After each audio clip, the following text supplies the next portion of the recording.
है, 11 नए satellite township विकसित करने को मंजूरी मिल गई है। साथ ही इन जगहों पर अभी से ही जमीन की खरीद बिक्री पर रोक लगा दी गई है। देखिए, जमीन की खरीद बिक्री पर रोक मास्टर प्लान तैयार होने तक लागू रहेगी। कल मुख्यमंत्री सम्राट चौधरी की अध्यक्षता में कैबिनेट की पहली बैठक हुई, जिसमें कुल 22 एजेंडों पर मुहर लगी, जिसमें इस प्रस्ताव को भी मंजूरी दी गई है। यानी बिहार सरकार 11 जगहों पर नए आधुनिक शहर बसाने जा रही है और सबके नाम पर उस जगह की महत्व के अनुसार ही होंगे। यानी कि उन सभी जगहों के नाम पर ही उस जगह की महत्व के अनुसार होंगे। ऐसे में इन 11 शहरों में मास्टर प्लान तैयार होने तक जमीन की खरीद बिक्री पर रोक लगा दी गई है। जैसे पटना, सोनपुर, गयाजी, दरभंगा, सहरसा, पूर्णिया और मुंगेर के पास में 31 मार्च 2027 तक जमीन नहीं बिकेगी।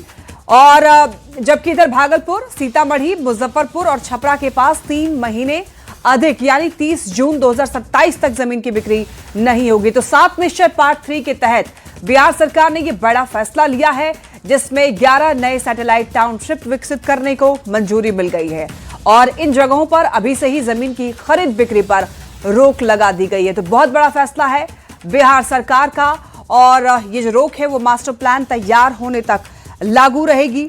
और ऐसे में यहां पर कोई भी व्यक्ति जमीन खरीद बिक्री नहीं कर सकता है। ये बड़ा फैसला है बिहार सरकार का।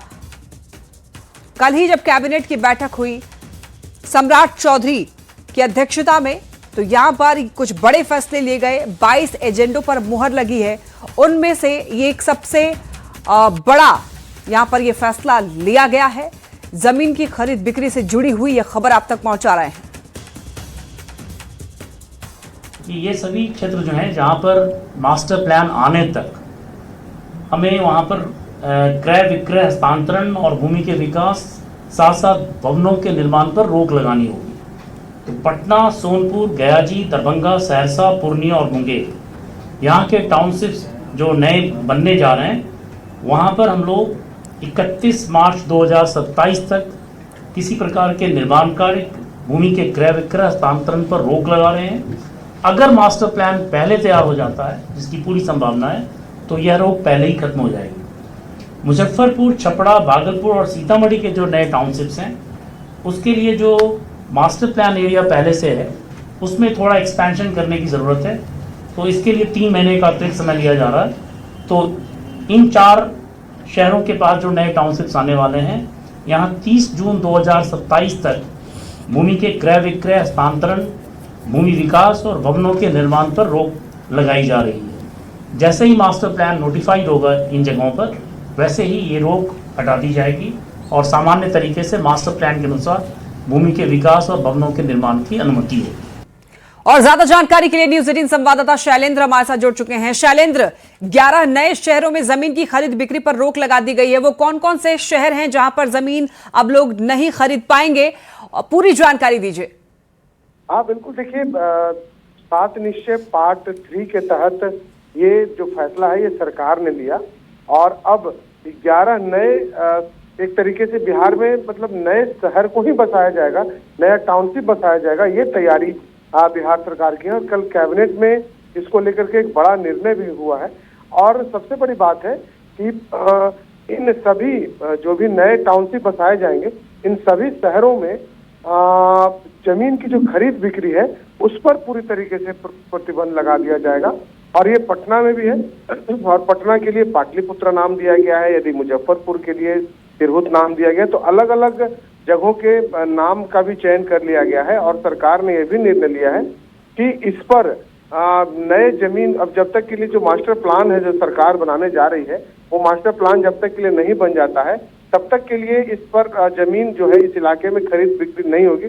पटना है, सोनपुर है, गयाजी है, दरभंगा, सहरसा, पूर्णिया, मुंगेर जैसे शहरों को इसके लिए चिन्हित किया गया है और इसके तहत जो मास्टर प्लान बनाने का काम है शुरू होगा। कैबिनेट ने निर्णय ले लिया है कि 11 नए टाउनशिप बनाए जाएंगे, क्योंकि अभी तक बिहार में कोई भी प्री प्लान्ड पूरी तैयारी के साथ जैसे अन्य बड़े शहरों में शहर बनाए जाते हैं, उस तरीके का कोई भी शहर नहीं है। सब जो शहरें हैं जो बसे हुए हैं, बसावट है वो पुराने स्तर पर है और कोई बहुत खास मास्टर प्लान उनके लिए नहीं है। तो इसके लिए सरकार ने एक बड़ा निर्णय लिया है और 11 शहरों को इसके लिए चिन्हित किया है। जी लेकिन शैलेंद्र, क्या जहां पर जिस शहर को खरीद बिक्री के लिए रोक दिया गया है उस शहर में क्या बनने वाला है, यानी कि टाउनशिप का क्या स्वरूप रहेगा, किस तरीके से शहर को तैयार किया जाएगा, क्या इसको लेकर के कुछ चर्चा हुई है?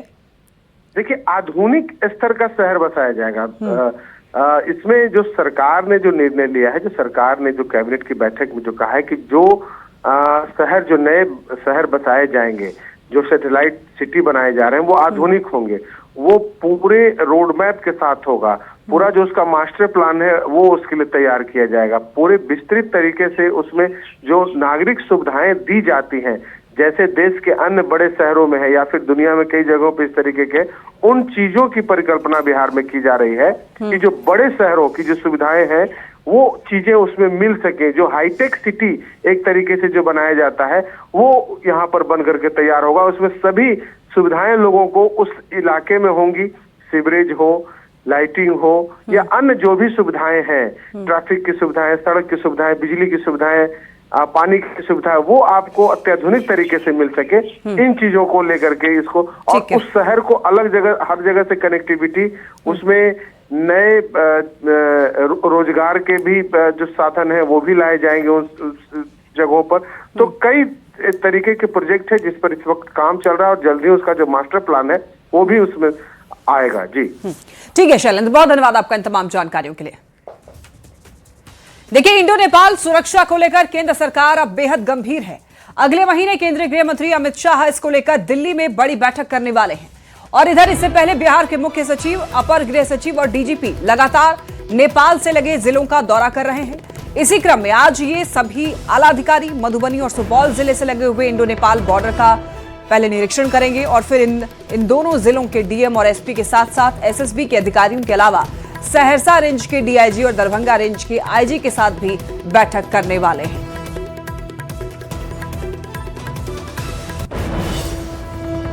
सीमा सुरक्षा को लेकर के लगातार बिहार के आला अधिकारी जो हैं वो इंडो नेपाल बॉर्डर की जो है वो समीक्षा कर रहे हैं, निरीक्षण कर रहे हैं। और इसी क्रम में आज जो है बिहार के मुख्य सचिव, अपर गृह सचिव और डीजीपी जो है वो मधुबनी और सुपौल जिले का जो है इंडो नेपाल बॉर्डर जो है वहाँ पे निरीक्षण करने वो जाएंगे। वहाँ की जो सुरक्षा व्यवस्था है उसका वो जायजा लेंगे।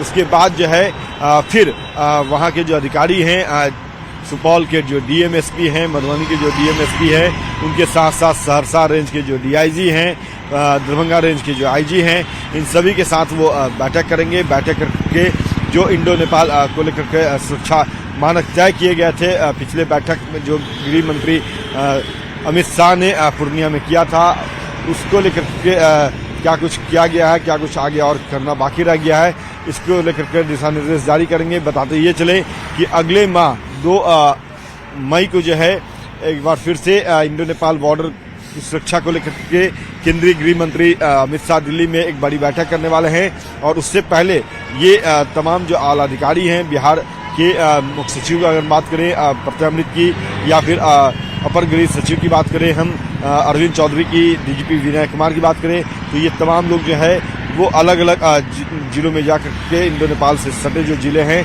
वहाँ जाकर के वहाँ की सुरक्षा जायजा जो है वो ले रहे हैं, उसके निरीक्षण कर रहे हैं, अधिकारियों को दिशा निर्देश दे रहे हैं। और इसी क्रम में आज जो है मधुबनी और सुपौल जिला जो है वो बाकी रह गया था, जहां आज जाकर के वहां की जो सीमा से सटी सुरक्षा है उसका वो जायजा लेंगे। बताते ये चले कि आज इन दोनों के जिले का भ्रमण करने के साथ ही 8 जिले जो है इंडो नेपाल से सटे हुए, इन सभी जिलों का जो सुरक्षा जायजा है वो पूरा हो जाएगा। और इसके बाद एक जो है ब्लूप्रिंट तैयार किया जाएगा, जिससे अमित शाह के साथ जब बैठक में शामिल होने दिल्ली पहुंचेंगे ये आला अधिकारी, तो गृह मंत्री जो अमित शाह हैं उन्हें अवगत कराएंगे कि सीमा की सुरक्षा को लेकर के क्या कुछ जो है रणनीति तैयार कर ली गई है और कैसे वहाँ की बंदोबस्ती कर दी गई है, तमाम बातों से अवगत कराएंगे। तो फिलहाल आज जो है मुख्य सचिव, गृह सचिव और डीजीपी जो है वो मधुबनी और सुपौल जिले में इंडो नेपाल बॉर्डर की जो समीक्षा है सुरक्षा की, उसका जायजा लेते हुए नजर आएंगे। कैमरा पर्सन अजय दुबे के साथ अमित कुमार, न्यूज 18 पटना। गोपालगंज से बड़ी खबर मिल रही है। कोर्ट परिसर से कैदी के फरार होने की खबर है। देखिए, कोर्ट में पेशी के दौरान फरार हुआ कैदी, पुलिस को चकमा देकर के कैदी भाग गया और पुलिस ने हालांकि खदेड़ करके उसको दोबारा से पकड़ा है। शराब पीने के जुर्म में गिरफ्तारी हुई है। कुचायकोट के माधोपुर गांव का रहने वाला है कैदी। तो देखिए, कोर्ट परिसर से कैदी के फरार होने की खबर, लेकिन यह भी जानकारी मिल रही है कि खदेड़ करके उसको वापस से पुलिस ने हिरासत में लिया है। पुलिस को चकमा देने की कोशिश कर रहा था।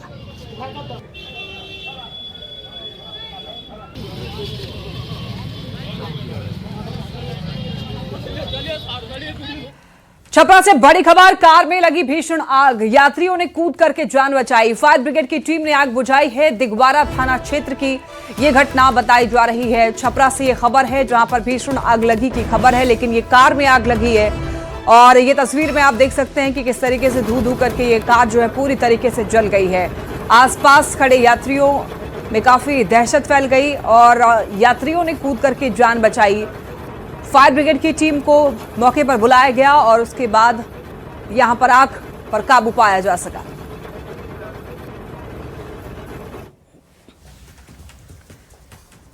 और खबर मुजफ्फरपुर से, जहां पर बंधक बनाए गए बीएससी के छात्र को पुलिस ने कार्रवाई करते हुए दरभंगा से सकुशल मुक्त करा लिया है। 6 घंटे के भीतर पुलिस ने मामले का खुलासा करते हुए 3 अपहर्ता को गिरफ्तार किया है। वहीं फिरौती के रूप में दी गई 1 लाख की रकम में से 53,000 रुपए भी बरामद कर लिए। जानकारी के अनुसार रवि कुमार रोज की तरह अपने घर अनगुआ गांव से कॉलेज के लिए निकला था।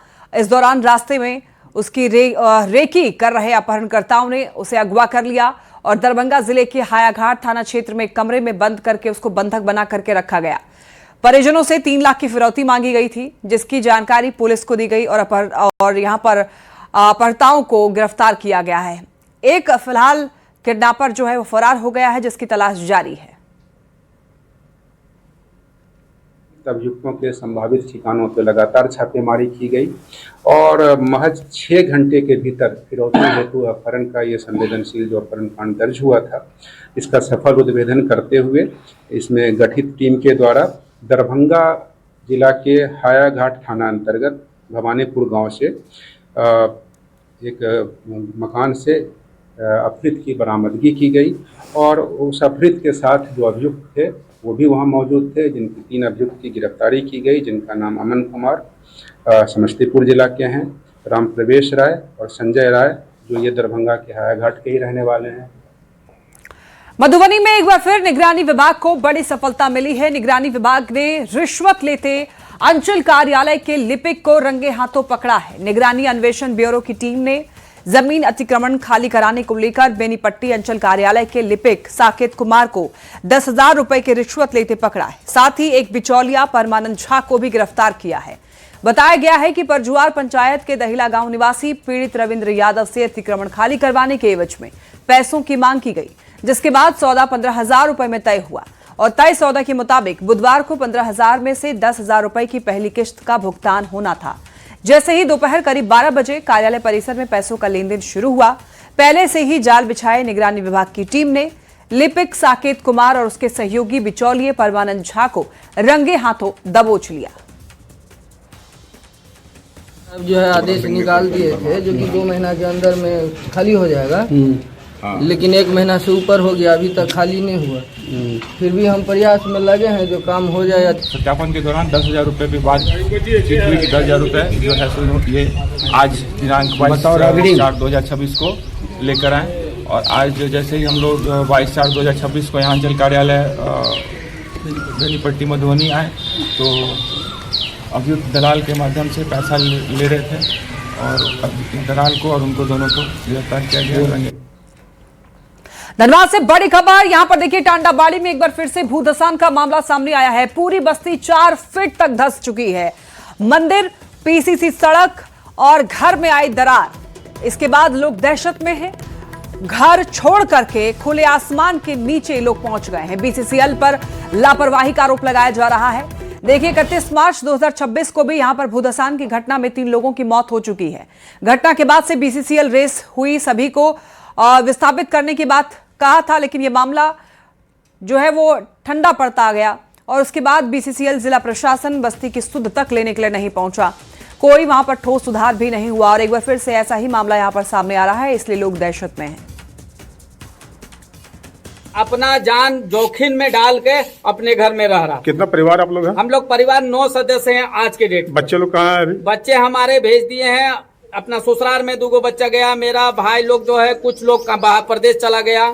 5:30 बजे। आप लोग सोए हुए थे? सोए हुए नहीं थे, जागे हुए थे। धीरे धीरे बैठने लगा, कुछ लोग सोया हुआ था तो उठाए वो लोग को, जल्दी जल्दी भागे हम लोग। किसी तरह जान बचा हम लोग का, तो सब अंदर चल गया रहते। बजे उस समय आप लोग कहाँ थे? घर में थे? बजे हम आए तो हम जानकारी किए, हम जानकारी कर दिए सबके, उठ जाइए बोल के हम सब भगा दिए सबके। हम ये तो मोड़ से आए चाय पी के, और हम देखे तो हम बोले हट जाइए, सब घर से निकल जाइए सब। तो कुछ करना चाहिए, हम लोग को कहीं जमीन दे दीजिए रहने के लिए घर। कितना बजे भोर घटना हुआ? 5 बजे भोर सवेरे में हुआ। डर लग रहा है? डर क्यों नहीं लगेगा, छोटा छोटा बाल बच्चा है, गिर जाएंगे। हम लोग का जान का कोई परवाह नहीं है, बाल बच्चा कुछ होगा तो डर किसने? झुठला भी नहीं सकता है। लोग यहाँ डर सहमा हुआ है और लोगों का यही चाह रहा है सबसे पहले कि पुनर्वास हुए है तो किसी तरह सुरक्षित हो, और यहाँ का जो है यहाँ का प्रबंधक है या प्रशासनिक विभाग से जो भी हो। रोहतास से एक ऐसी खबर सामने आई जिसने शिक्षा के मंदिर को शर्मसार कर दिया। बच्चों के हाथों में कलम और किताब होनी चाहिए थी, वहां पर खून से सना मांस बरामद हुआ है। मामले में 5 शिक्षकों को निलंबित किया गया है। आखिर पूरा मामला क्या है, आप इस रिपोर्ट के जरिए देखिए। कलम के घर, मांस का ढेर।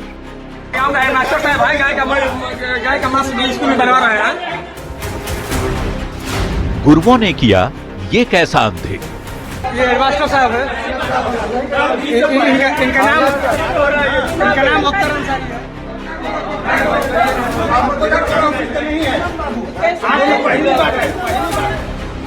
शिक्षा के आंगन में ये कैसी अपवित्रता? जिस चौखट पर बच्चे संस्कार सीखने आते हैं, वहां मांस का अंबार कैसे पहुंचा? रोहतास से आई इस तस्वीर ने न सिर्फ शिक्षा विभाग को हिला दिया, बल्कि गुरु शिष्य की परंपरा को भी कलंकित कर दिया। ये सप्लायर है, ये लोग सप्लायर है। मामला रोहतास के रामडीह उर्दू मध्य विद्यालय का है, जहां स्कूल परिसर से 10 किलो प्रतिबंधित मांस बरामद हुआ है। कल्पना कीजिए, जहां बच्चों को सात्विकता और अनुशासन का पाठ पढ़ाया जाना चाहिए, वहां गुपचुप तरीके से मांस, वो भी बीफ की खेप पहुंचाई जा रही थी। इस खबर के फैलते ही पूरे इलाके में हड़कंप मच गया और ग्रामीणों का गुस्सा फूट पड़ा।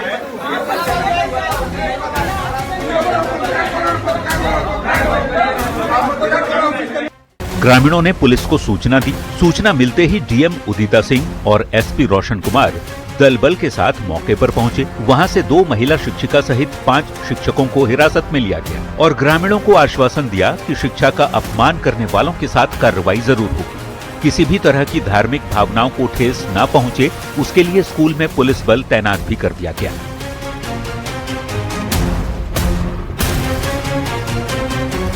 वहीं न्यूज 18 ने जब इस खबर को प्रमुखता से दिखाई, तब मामला शिक्षा विभाग की दहलीज तक पहुंचा तो कार्रवाई की गाज गिरनी भी तय थी। विभाग ने इसे घोर अनुशासनहीनता मानते हुए डीईओ मदन राय ने स्कूल के 5 शिक्षकों को तत्काल प्रभाव से निलंबित कर दिया है। लेकिन सवाल ये है कि क्या सिर्फ निलंबन ही काफी है?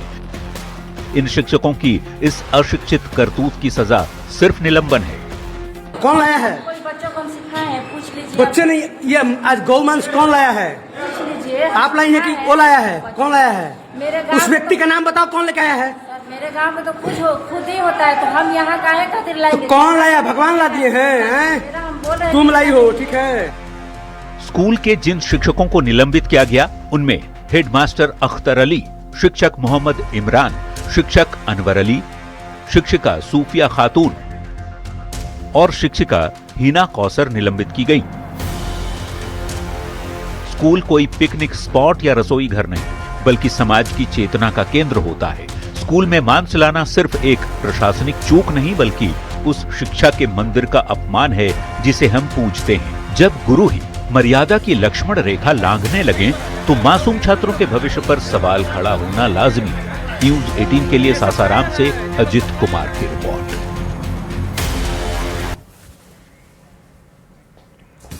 देखिए, गया जी से इस वक्त एक बड़ी खबर सामने आ रही है। यहां पर भीषण आग का तांडव देखने को मिला। गेहूं की फसल में आग लगी है। करीब 11 यहां पर लगभग 1000 बीघे में आग लगी है। अतरी के डिहुरी गांव में भीषण आग लगी और बुधवार शाम को ही आग लगी। तस्वीरों में आप देख सकते हैं किस तरीके से यहां पर धुएं का गुब्बार निकलता हुआ दिखाई दे रहा है। दरअसल यहां पर 1000 बीघे में लगी हुई फसल में आग लग गई है। ज्यादा जानकारी देंगे न्यूज़ 18 संवाददाता एलन नीली हमारे साथ जुड़ चुके हैं। एलन, आग का तांडव देखने को मिला है, 1000 बीघे में आग लगी, एक बार पूरी जानकारी दीजिए। पर गर्मी बढ़ते ही आग लगी घटना जो है वो काफी तेज हो गई है और अतरी प्रखंड में जो है कई बार जो पिछले एक सप्ताह की बात करें तो लगभग 4 से 5 जगहों पर अलग अलग जगहों पर जो है ये आग लगी घटना हुई है। एक बार फिर जो है एक भीषण आग लगी है और ग्रामीणों का आरोप है कि दूसरे गाँव के जो फसल जो चुनाई किया जा रहा था उस दौरान जो पराली जो बचा था पराली में आग लगा दिया गया था और हवा चलने के कारण जो है उस पराली के आग जो है वो हवा के कारण दूसरे खेतों में लग गई और जिसके कारण जो है देखते जो है ये विकराल रूप धारण कर लिया। फिलहाल ग्रामीणों का आक्रोश है कि आग लगी घटना के बाद जो है कोई भी स्थानीय जनप्रतिनिधि या फिर कोई स्थानीय जो प्रशासन जो अधिकारी वो मौके पर नहीं पहुंचे और ग्रामीणों का ये भी कहना है कि जो भी कई जो बिल्कुल जाहिर तौर पर यहाँ पर बहुत बड़ा नुकसान होता हुआ ग्रामीणों का दिखाई दे रहा है। एलन, बहुत धन्यवाद आपका इन तमाम अपडेट्स के लिए। और इसी के